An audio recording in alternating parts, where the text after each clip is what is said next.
¿Pero qué está pasando aquí?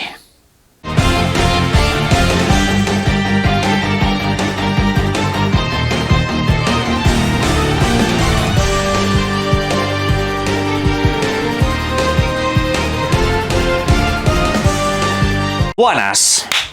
Vamos allá con el recuento de bajas que hemos tenido durante mis 24 horas de ausencia para el evento de Forza Horizon 6.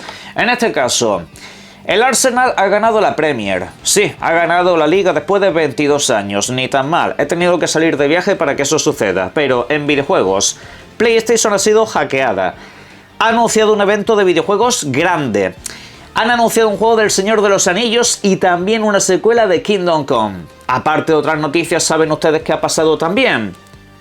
Que tenemos un nuevo código de descuento en Eneba, May 26, como si fuerais a poner mayo con un 26 después, pues lo colocáis así en la cesta de la compra y obtendréis un 10% de descuento en prácticamente todo de aquí a final de mes. Eso sí, tope máximo de compra 100 euros y una sola compra por usuario, así que pensároslo bien. Además que hay de todo. Yo en lo personal ya sabéis que suelo recomendar las tarjetas prepago, tarjetas de dinero que os salen mucho más baratas para que luego la compréis en la tienda oficial lo que os dé la gana. Por ejemplo, una tarjeta de Nintendo de 50 euros te vale 40. Una tarjeta de PlayStation de 100 euros o de Xbox te vale unos 80. Y la verdad que ni tan mal en ese sentido. También podéis comprar videojuegos de manera directa o incluso suscripciones a Game Pass, que están muy bien. Pero en fin, vamos con las noticias. Y concretamente empezamos con PlayStation, porque han anunciado un State of Play que tendrá lugar el próximo 2 de junio. Esa es la fecha oficial establecida. Ya os comenté en vídeos anteriores que generalmente Sony suele hacer un evento durante finales de mayo, principios de junio, que suele ser antes del evento del Doritos. Y bueno, pues aquí nos han presentado uno que durará 60 minutos. Ojo, estamos hablando de un evento gordo de PlayStation. Particularmente en España tendrá lugar a las 11 de la noche, horario peninsular, 10 en Canarias. Echad que en territorio como por ejemplo México será sobre las 5 de la tarde aproximadamente. Bueno, ya todo eso lo recordaré poco antes de que llegue el evento, seguramente lo veremos por aquí y comentaremos todo lo que haya que comentar. Pero bueno, este evento va a tener un videojuego que será muy protagonista, Wolverine. Este videojuego va a tener un espacio plenamente dedicado donde se nos mostrará pues básicamente todo lo que nos tengan que mostrar para su lanzamiento durante el próximo mes de septiembre. La fecha ya la conocemos, así que hasta aquí pues no tenemos mucho más de qué hablar, pero en fin, hay ganas de verlo. Aparte de eso, ¿qué más podrían mostrar? Pues hombre, PlayStation tiene algunos otros exclusivos con fecha establecida, como por ejemplo uno que no es de cosecha propia, Phantom Blade 0. Aparte de ese, también podíamos incluso ver, ¿por qué no?, la secuela de Final Fantasy VII, la última entrega de esa trilogía. Pues eso quizá está un poco más complicado porque las últimas presentaciones que ha habido de este videojuego las tenía el Doritos, pero oye, no estaría mal que publicitariamente aprovechasen y lo anunciasen cuanto antes. Más allá, pues PlayStation también tendrá otros videojuegos propios. Tiene ese cooperativo en el que está trabajando con Bad Robot y ojalá tuviéramos un vistazo a ese God of War que ya se filtró hace unas semanas y que tuviéramos pues una fecha de lanzamiento oficial o al menos un primer vistazo por todo lo alto.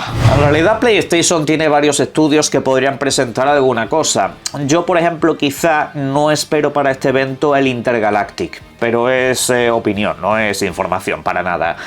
A mí información que sí me han dado es que se supone que este año tenemos algo nuevo de Astrobot, pero no tengo del todo claro si es más contenido expansivo para el videojuego que ya existe, que se lance alguna especie de extra adicional gratuito durante el verano, o si se trata de una nueva entrega o de algún DLC más grande de pago. No tengo ni idea, a mí simplemente me han dicho que de Astrobot tenemos algo este año. Bueno, y aparte de eso, pues es cierto que de terceras compañías también se están manejando exclusividades, como por ejemplo ese nuevo Silent Hill. Un Silent Hill que en este caso pues es un poco más pequeñito que los demás, pero bueno, ya le echamos un vistazo, se sabe que se lanza en exclusiva para PlayStation, tiene al menos un año de contrato firmado y también podría estar aquí, pero todo eso ya lo veremos ahí. Aparte, también tenemos que hablar del tema de los trofeos, porque ha saltado una información bastante peculiar, y es que PlayStation podría estar cambiando su sistema de trofeos, o mejorando lo que ya existe, por supuesto. A mí me parece el sistema mejor conseguido o más ordenado de todos los que hay, principalmente porque está todo muy bien escalado, está todo bastante más claro y mejor manejado. Pero sí que es cierto que, por lo que se ha podido observar, en videojuegos como Saros y demás se están empezando a hacer encuestas de qué es lo que pueden mejorar o cambiar en el sistema de trofeos. Esto viene después de que Xbox haya hecho varios movimientos con el tema de los logros. Ahora mismo pues está haciendo ciertos cambios estéticos, también se supone que van a ordenar las cosas un poco más parecido a lo que hace PlayStation. Y hombre, pues Sony seguramente haya pensado que quizá el sistema de trofeos haya que cambiarlo de alguna manera. Un sistema que la verdad cambiarlo, mejorarlo es para planteárselo, y me gustaría que en la caja de comentarios dejaseis las opiniones que tuvierais, porque yo en lo personal lo único que le añadiría serían nuevos filtros para ordenar los trofeos según el tipo de trofeo que sea. No sé, realmente no hay mucho, me refiero a los típicos filtros para hacer listas y que se te cataloguen pues ordenados a lo mejor por platinos, por, bueno, en fin, tonterías. En realidad no son cosas que haya que cambiar demasiado. Hay gente que opina que quizá el sistema de trofeos tendrían que cambiar un poco lo que es la animación de cuando te saltan, que sea algo pues un poco más llamativo y espectacular, que sea algo pues un poco más vibrante. A mí, por ejemplo, eso sí me gusta más en el caso de Xbox, que cuando salta un logro, pues sobre todo cuando son los de diamante, suena un sonido como envolvente muy chulo, ¿no? De eso sí podrían tomar nota, pero en realidad del resto, pues lo dicho, parece que algo quieren cambiar, solo que es la comunidad la que tiene que enviarle todos esos mensajes, así que echad un vistazo a ver si os aparece esa encuesta por alguna parte y le decís. Y ya que hemos mencionado Xbox, vamos a ir con una noticia reciente que hemos tenido también en las últimas horas, como no, donde se ha fichado a un nuevo director de estrategia. Ojo, el señor Matthew Ball. Este señor ha trabajado, por ejemplo, en lugares como Amazon y otras compañías bastante potentes, pues gestionando un poco de todo. En ese sentido, quizá en Amazon no tuvo tanta suerte porque la verdad le plantearon un proyecto bastante vacío. En Amazon el tema de los videojuegos no tenía, digamos, un potencial especialmente grande como para que eso triunfase. Pero bueno, ahí estuvo la propuesta de Luna, que no terminó de despegar del todo. Ha habido cosas interesantes que se pusieron encima de la mesa, pero lo dicho, si no tienes catálogo propio, si no tienes ninguna clase de diferenciación sobre los demás, al final acabas estancado. Pues bueno, ¿cuál va a ser su trabajo en Xbox? Según lo que se ha planteado, lo que reza la información es lo siguiente. Su primera tarea va a ser fortalecer la división de consolas Xbox, que enfrenta presiones significativas, sobre todo debido al aumento de costos en la memoria y el almacenamiento. Vamos, en resumidas cuentas, que tiene la tarea de hacer atractiva la videoconsola para su venta, que por supuesto los precios ahora mismo están bastante complicados y tiene que hacer que de alguna manera resulta atractivo comprar una plataforma. Entiendo que quizá por aquí tengan que plantearse el tema de las ofertas, porque Xbox a nivel de ofertas de consola es una cosa bastante lamentable. Por supuesto tienen que recuperar el stock, porque básicamente no hay en muchos lugares del mundo. Aquí en España prácticamente no se puede comprar una Xbox, pero claro, eso excede las competencias de este señor. Entiéndase que de alguna manera cuando haya consolas en el mercado, sea de la generación actual o sea de la próxima, que es donde está enfocado su trabajo, habrá que tener en cuenta pues atractivos varios para que ésta se acabe vendiendo, y sobre todo las ofertas, los anuncios y tal es lo principal de todo. Espero que haga bien su trabajo porque tiene mucha tarea por delante. Pero uno de los mayores atractivos que ha tenido la consola Xbox, al menos durante esta generación, ha sido el Game Pass, sin lugar a dudas. Acceder a ese amplio catálogo de videojuegos donde te llegan novedades constantemente e incluso títulos propios tochos sin coste adicional. Pues sobre Game Pass vamos a hablar a continuación, porque recordáis que hubo una prueba para el Game Pass familiar. Ya sabéis, una modalidad donde se contrata un Game Pass que pueden compartir entre varias personas, hasta un total de 5 miembros. Y claro, pues eso es bastante atractivo porque, bueno, aunque esa modalidad salga más cara, si reunís gente al fin y al cabo, pues dividís gastos y os sale pues muchísimo más barato que una contratación mensual normal para un individuo, por así decirlo. Bien, pues ha habido muchos rumores sobre lo que estaba pasando con esto. Y lo que comenta Windows Central es que el Game Pass familiar está cancelado completamente. Lo más loco no es eso, a mí no me ha pillado de sorpresa, en el canal ya hemos comentado esa información en el pasado, pero no era como tal algo que confirmase nadie fuerte dentro de la industria, simplemente que se dejaba caer que era un proyecto que habían dejado congelado, pero no, la palabra no es congelado, es cancelado. ¿Y saben ustedes cuál es el motivo? Según Windows Central, Electronic Arts, que no le gustaba y han dicho pues por aquí no se pasa. Y ya sabéis que Xbox tiene un contrato firmado con esta gente. En el Game Pass PC y en el Game Pass Ultimate están los videojuegos de Electronic Arts que entran mediante el EA Play. Pues a ellos no les ha hecho ninguna gracia esta opción y digamos que las pruebas que se hicieron no terminaron de convencerles. Así que dijeron, si queréis seguir con nosotros no podéis sacar esto. Ya está, es por supuesto un acuerdo que tienen firmado para varios años. El EA Play lleva ahí desde básicamente el 2020 y ahora pues han dicho, mira, esto es lo que hay.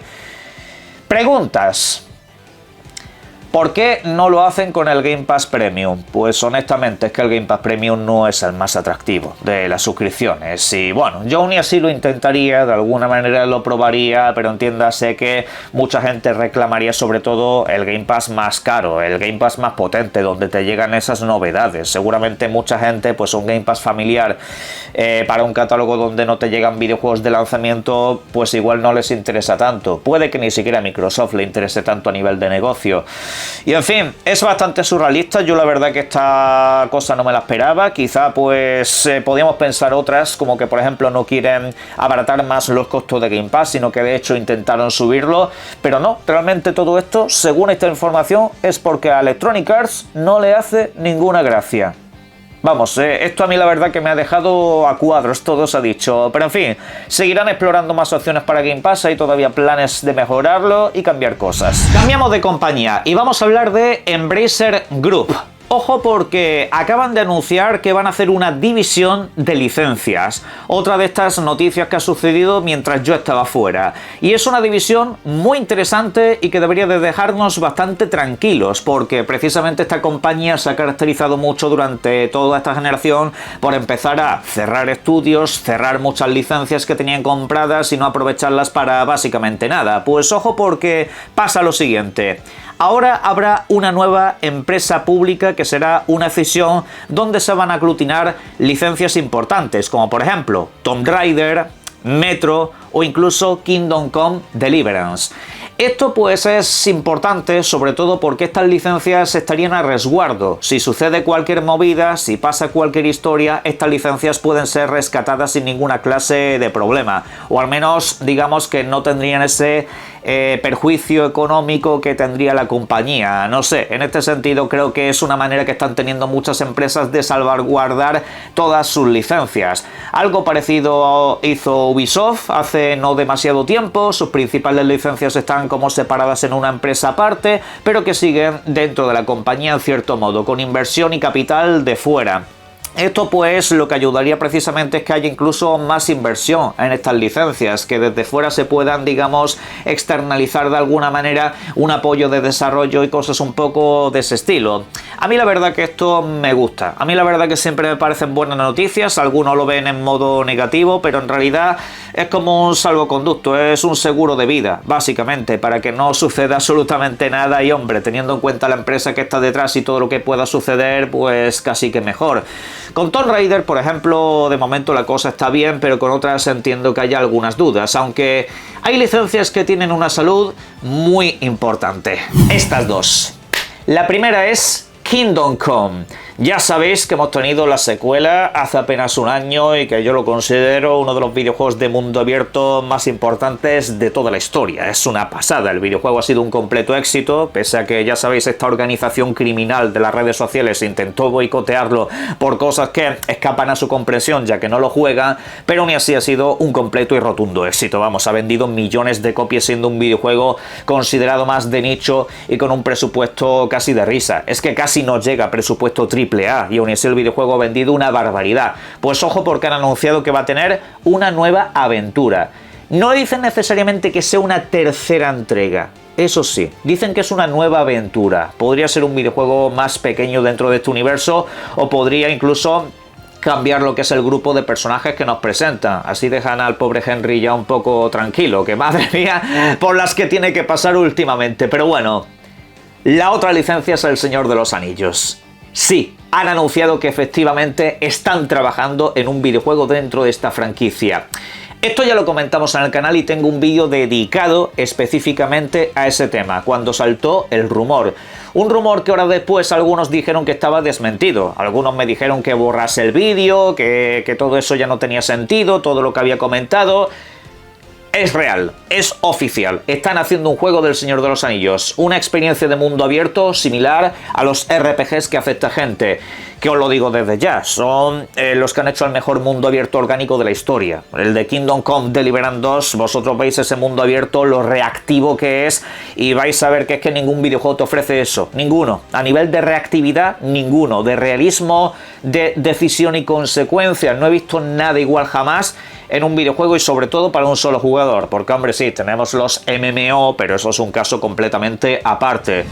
Pues imaginaros eso con El Señor de los Anillos. Empezad a pensar, no sé si en un videojuego en primera persona, en tercera persona, realmente lo que ha trabajado esta gente siempre es en primera persona y la verdad que les ha ido muy bien. Puede que aquí cambie un poco la cosa porque entiendo que tendrá bastante financiación debido a la licencia que están tratando. Pero en fin, la cuestión es que creo que no podía caer en mejores manos hacer esto. Entiéndase que no han dado más detalles si va a ser una adaptación de las películas, si va a ser simplemente algo dentro del universo del Señor de los Anillos, lo cual es por lo que yo acabaría optando. Yo creo que a esta gente le sentaría muy bien que aprovechasen todo lo que es el argumentario del Señor de los Anillos, todo lo que es un poco la riqueza de su universo en cuanto a historias, incluso que adapten cosas del Silmarillion, no sé, cosas de ese rollo, que se incluso fijen más en los libros que en las películas para hacer todo lo que tengan que hacer. Y vamos, imaginaros que encima venga doblado al español. Sería de locos. Un videojuego que no tendrá doblaje al español, aunque eso no será impedimento para que le eche unas buenas horas, es 007 First Light. Título que ya sabéis llegará durante la próxima semana entre los días 26 y 27. Depende de si compréis acceso anticipado o no. En pantalla os dejo los principales horarios. Ok, a lo largo de todo el mundo. Por ejemplo, aquí en lo que es territorio europeo, en horario de París, Berlín, Madrid, pues sería sobre las 4 de la tarde, 3 en Canarias. Y luego si nos vamos a territorio americano, pues sobre las 10 de la mañana o las 9 estaría pues situado en México, costa este de los Estados Unidos y demás. Pero bueno, que lo tenemos a punto de caramelo y además un pequeño detalle. Si compráis o reserváis, mejor dicho, el videojuego en su edición base, te dan el acceso anticipado. No os tenéis que comprar directamente edición cara ni nada por el estilo. Chapó. En la caja de comentarios podéis dejar vuestras opiniones y disfruten de los videojuegos. Un saludo.